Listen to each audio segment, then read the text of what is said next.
جی یہ حدیث عبداللہ بن عباس کی روایت سے فرماتے ہیں کہ ان رسول اللہ صلی اللہ علیہ وسلم دخل علی اعرابی، ایک اعرابی کے پاس آپ گئے، یعودہ، اس کی بیمار پرسی کے لیے.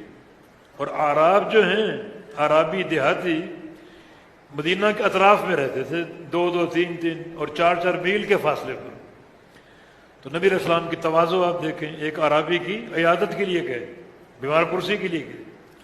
اور یقیناً یہ مسئلہ بڑا اجر کا باعث ہے.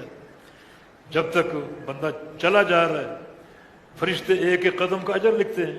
اور طب تب طاب ممشا کا، کہ تو اچھا رہے، تیری یہ قدم بابرکت ہوں.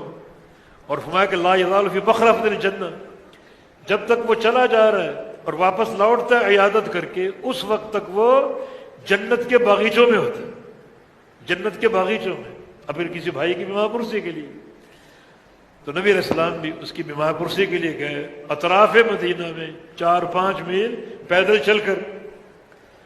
فقال، اور اس کو فرمایا، لا باس، کوئی حرج نہیں، علیک، آپ پر، طہور انشاءاللہ، اگر اللہ نے چاہا تو یہ آپ کی بیماری آپ کو گناہوں سے پاک کر دے گی، گناہوں سے پاک کر، طہور انشاءاللہ، گناہوں سے پاک کر دے گی.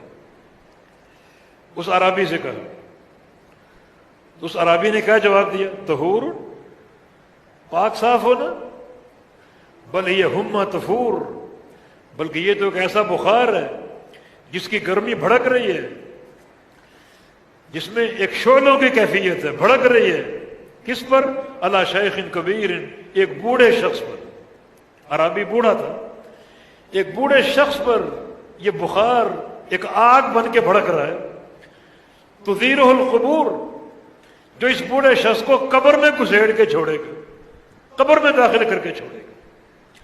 تو اس نے یہ خبر طہور ان کی کہ انشاءاللہ اللہ تعالیٰ پاک کر دے گا. بخار آتا ہے تو بندہ گناہوں سے پاک ہو جاتا ہے. حسن بصری کا قول ہے، ایک رات کا بخار سارے گناہوں کا کفارہ ہے. تو یہ کفارہ گناہوں کا، پاک صاف ہو جائیں گے. تو اس کو پاک صاف ہونے کا زیادہ شوق نہیں تھا، اپنی بیماری کو بوجھ سمجھ رہا تھا اور بخار کی حرارت میں تپ رہا تھا. تو بعض وقت بخار میں یہ کیفیت ہوتی ہے، انسان اس کو زیادہ ہوش، اس کی سلامت نہیں رہتی. یہ جملے اس نے کہہ دیے کہ یہ طہور کیا ہے، یہ تو ایک ایسا بخار جس کی حرارت بھڑک رہی ہے ایک ایسے بوڑھے بندے پر کہ یہ بخار اس کو قبر میں پہنچا کے چھوڑے گا.